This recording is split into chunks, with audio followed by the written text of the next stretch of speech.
Bonjour à tous, je vais tenter de faire une série de vidéos pour remplacer les cours, c'est-à-dire que contrairement à mon idée initiale qui était de faire des cours en direct, je vais essayer de découper un cours entier en plein de petites notions, plein de petites vidéos, ce qui me permettra moi sûrement d'être un peu plus clair et à vous de pouvoir faire des pauses et de réécouter les choses.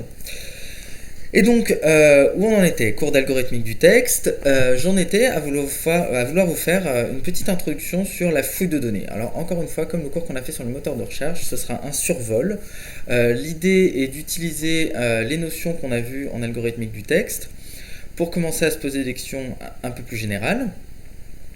Donc, notamment, dans ce cours, qu'est-ce qu'on va essayer de voir? On va partir d'une idée un peu simple qui est j'ai un grand volume de données. Donc au début, on va imaginer que c'est du texte et au fur et à mesure du cours, on se détachera un peu de l'idée qu'on se concentre uniquement sur du texte. J'ai un grand volume de données, donc un grand volume de texte ou un texte très très grand, comme par exemple une longue séquence d'ADN, et je vais vouloir en extraire de l'information.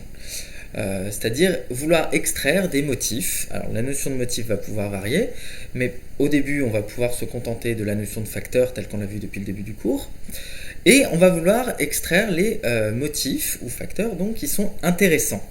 Encore une fois, la notion de intéressant, c'est quelque chose qui est très discutable et qui va dépendre du contexte, mais dans un premier temps, on peut juste imaginer que est intéressant les mots qui reviennent fréquemment dans le texte. On a vu dans le cours sur les moteurs de recherche que les mots qui apparaissaient souvent étaient jugés comme les plus importants par rapport au texte. Donc, on va réutiliser un petit peu le même genre de notion dans d'autres contextes et se dire, bon bah voilà, si un motif revient fréquemment, avec une notion de fréquence qu'on va définir au fur et à mesure du cours, eh bien c'est qu'il est intéressant.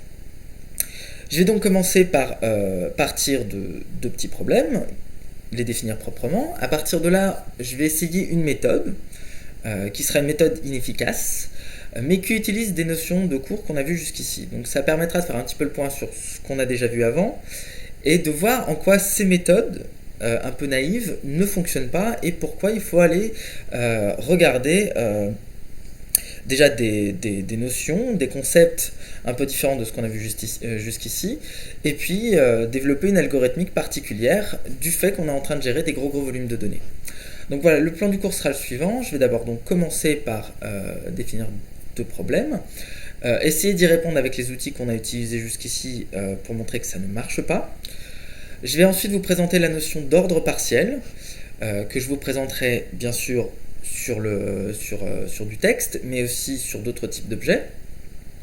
On essaiera de faire des petits exercices au fur et à mesure. Une fois que je j'aurai présenté la notion d'ordre partiel, on va voir des notions comment est-ce que les notions de motifs peuvent se représenter sous forme d'ordre partiel.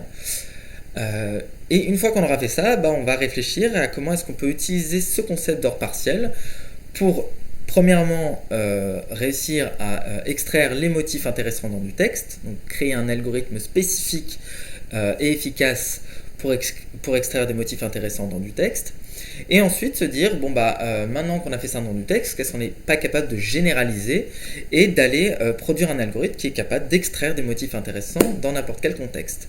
Et donc je terminerai le cours en vous parlant d'un algorithme qui est très très connu en fouille de données, data mining, qui est l'algorithme a priori.